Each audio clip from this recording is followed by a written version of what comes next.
Hey everyone, thanks very much. I'm the founder of Infinex, and I'm going to be walking through this dilemma that we face as builders in the space when we try and optimize for the user experience on chain.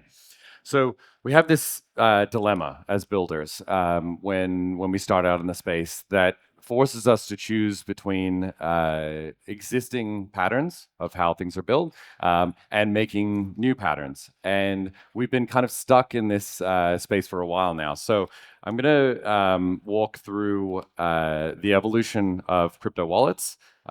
Which is not showing up there. So let's see how my memory goes.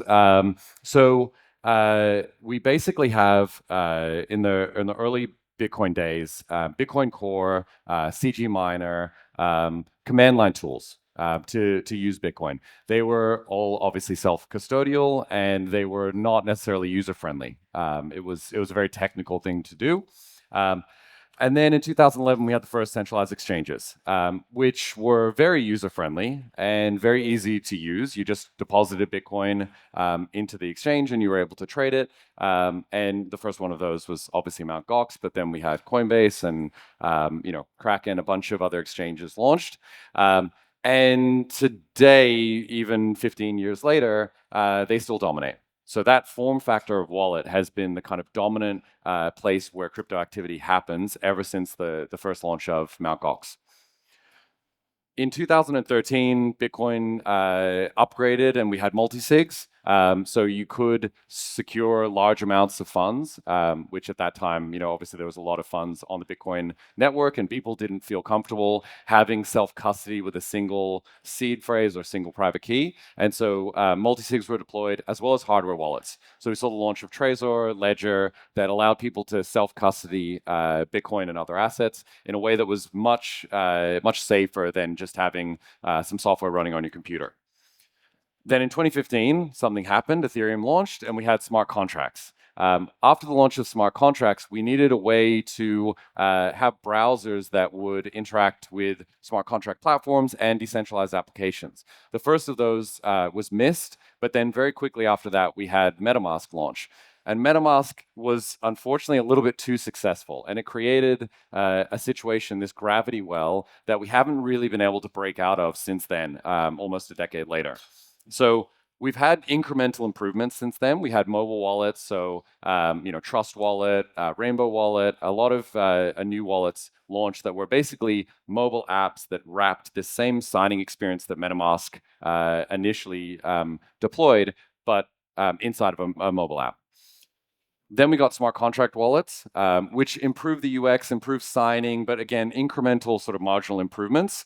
And then we had embedded wallets. And embedded wallets said, okay, let's take the MetaMask experience and put it into the dApp itself so that you don't need to have a browser wallet or a browser extension or to deploy new software. You just turn up to the dApp and you have a wallet right there.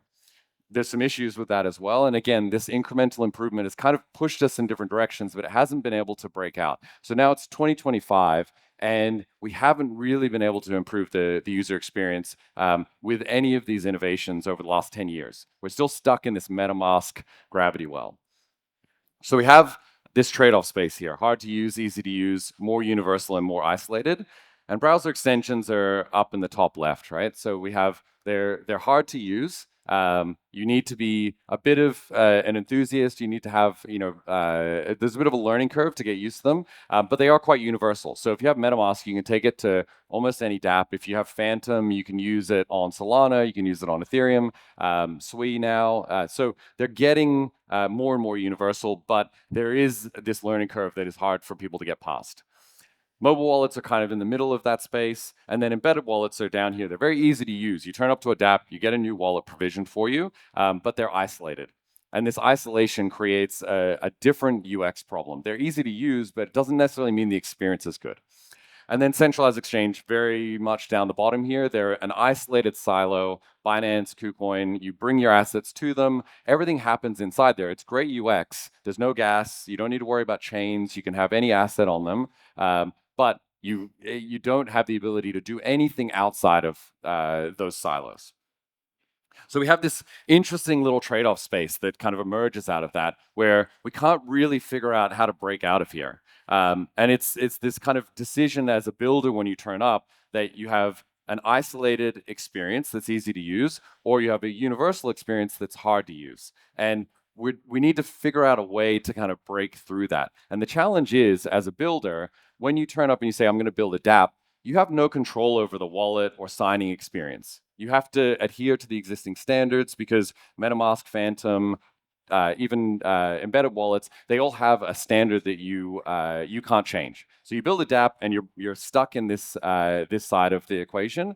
And then as a wallet provider, if you were to turn up and say, hey, I'm a new wallet and I've built this amazing technology and it does all these cool things, none of the dApps work with it.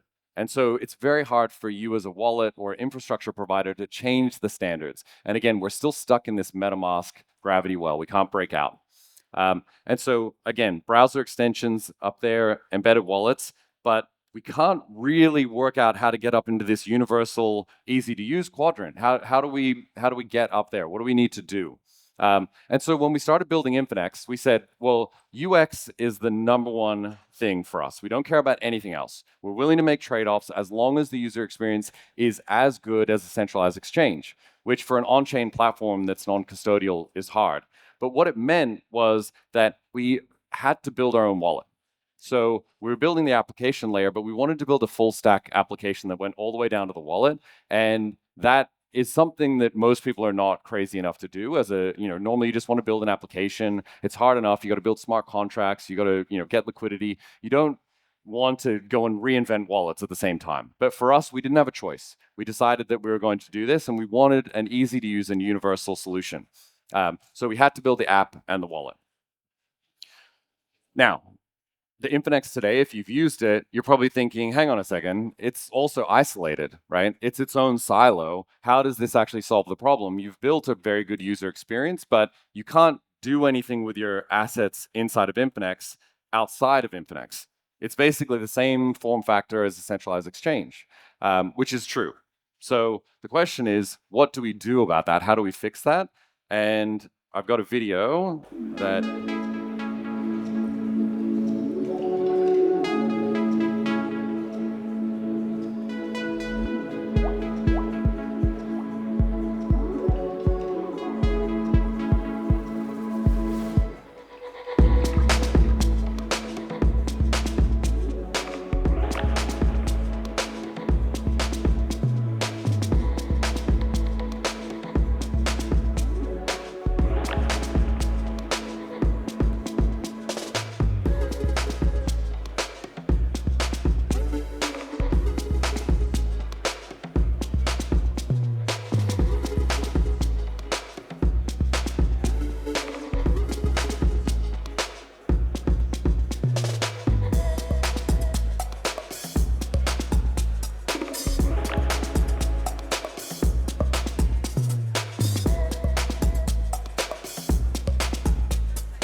Okay, so there's a lot of stuff going on in that video. It's a very quick snapshot of both the current state and the future state of Infinex. But the current state that we have today inside Infinex is this silo, right? So you come and you create with a passkey a new account, which is very quick. We have 11 supported chains. You can swap and bridge across about 2,000 assets. You can earn. We have, I think, about 20 different earning opportunities that are available inside the app. So you can swap into those, whether it's an LRT, LST, or other yield-bearing asset. But now, what we have is an app store.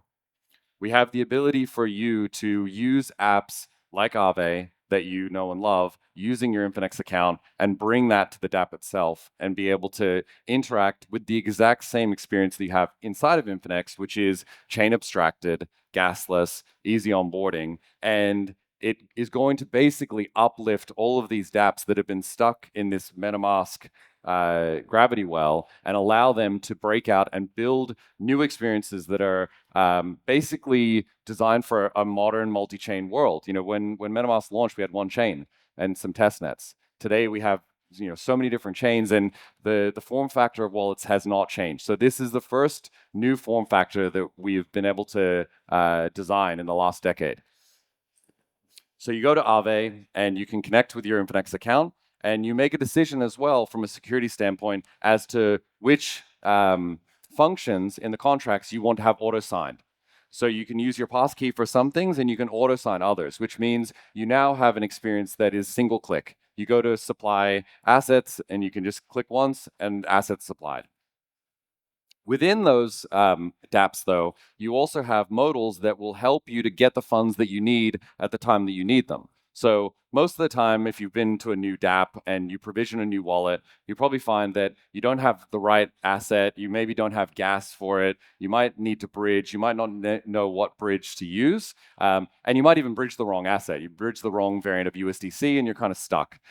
So with our swap and bridge functionality built into these dApps with a few hooks, you now know exactly which asset you need. It can prompt you to get that asset, and it can help you to find the best route. Then when you come to a new dApp or a new application ecosystem like MegaETH, you want to get onboarded. You probably have no assets there. You probably never used it before. So you need to be onboarded into the ecosystem, which means we need to give you options to use other assets, whether it's Bitcoin or Sol or USDC, to get MegaETH on the day that it launches so that you can start using dApps. And then once you've done that and you've used the dApp and you've got a position in Aave or you've got an open perp position in Noise, you want to be able to come back and have a single control plane where you can either close those positions, you can modify them, and it's a single platform that you can go where after you've taken your assets out into the world and done all of these things, you can come back to it and go, okay, I can see that Aave position, the health factor is still good, or it's not great and you want to top up, and inside of the app, inside of Infinex itself, you can top up your collateral or you can close the position completely.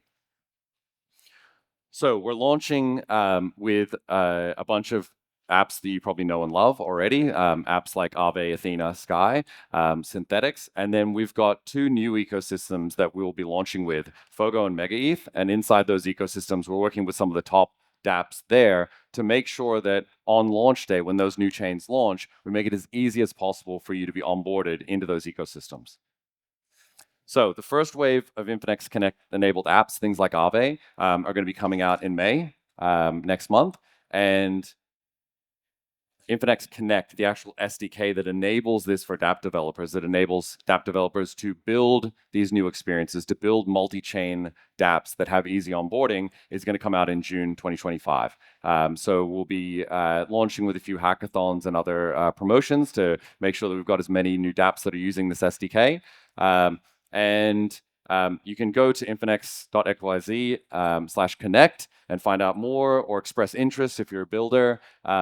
And yeah, we're extremely excited to see what people are going to be able to build with this. We think that this is a huge uplift for application developers, and we're really excited to see the Infinex app ecosystem come to life.